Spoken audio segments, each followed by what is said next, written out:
வணக்கம்.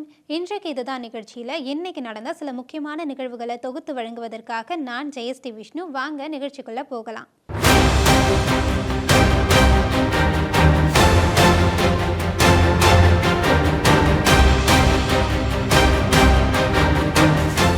தாவேக தலைவர் விஜய் கடைசியா நடிச்ச திரைப்படமான ஜனநாயகன் லீக் ஆனதால அவர் இன்னொரு திரைப்படம் நடிக்க போறதா தகவல் வெளியாச்சு.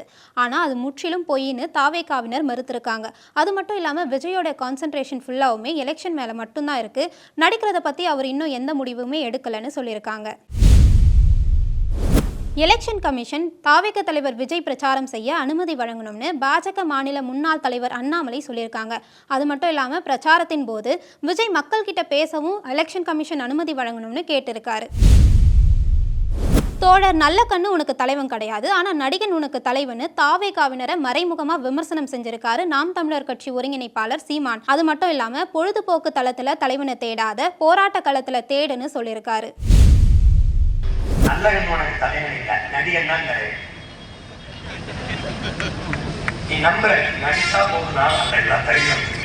பொழுதுபோக்கு களத்தில் போய் பொழுதுபோக்கு தளத்தில் உனக்கு தலைவனை தேடாத போராட்ட களத்தில் தேடு.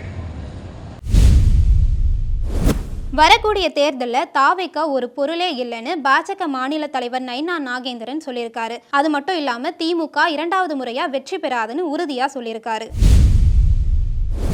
தென் மாவட்டங்களுக்கு வந்து போனாரு. இளைஞர்கள் ஓட்டு பெரிய அளவு விஜய்க்கு தான் இருக்கின்ற மாதிரியும் தொடர்ந்து விமர்சனம். அது மக்கள் தான் முடிவு செய்யும். சோசியல் மீடியாவில் எல்லாமே இருக்கு. சீனி அப்படின்னு சொல்லிட்டு எழுதிட்டு நக்குனா என்னைக்குமே அது இனிக்காது. அதனால இதெல்லாம் ஒரு பொருட்டு இல்லை. இதுவரையிலும் திமுக ஆரம்பித்துகள் வந்து தொடர்ந்து மறுமுறை ஆட்சிக்கு வந்தது கிடையாது. இந்த முறையும் மறுமுறை ஆட்சிக்கு வராது. அரசியல் கட்சிகள்லாம் தங்களுடைய வாக்குறுதிகளை கொடுத்துட்டு வந்தாங்க. அந்த வகையில் இப்போ பாஜக தங்களுடைய வாக்குறுதிகளை கொடுத்துருக்காங்க. அவங்க என்ன சொல்லியிருக்காங்கன்னா, பெண்களுக்கு மாதந்தோறும் 2000 ரூபாய் வழங்கப்படும்னு சொல்லியிருக்காங்க. தமிழகத்தில் உள்ள ஒவ்வொரு குடும்பங்களுக்குமே வருடத்திற்கு ஒரு முறை 10,000 ரூபாய் வழங்கப்படும்னு சொல்லியிருக்காங்க. வருடத்திற்கு 3 முறை, அதாவது தீபாவளி, பொங்கல், தமிழ் புத்தாண்டு போன்ற நாட்களில் ஃப்ரீ கேஸ் சிலிண்டர்ஸ் வழங்கப்படும்னு சொல்லியிருக்காங்க.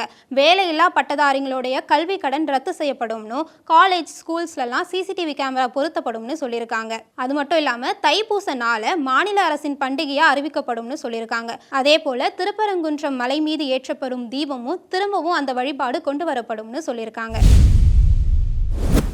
இன்றைக்கு இதுதான் நிகழ்ச்சியில இன்னைக்கு நடந்த சில முக்கியமான நிகழ்வுகளை பார்த்தோம். வேறொரு நிகழ்ச்சியில சந்திக்கலாம். அதுவரை உங்களிடமிருந்து விடைபெறுவது நான் ஜெயஸ்ரீ விஷ்ணு.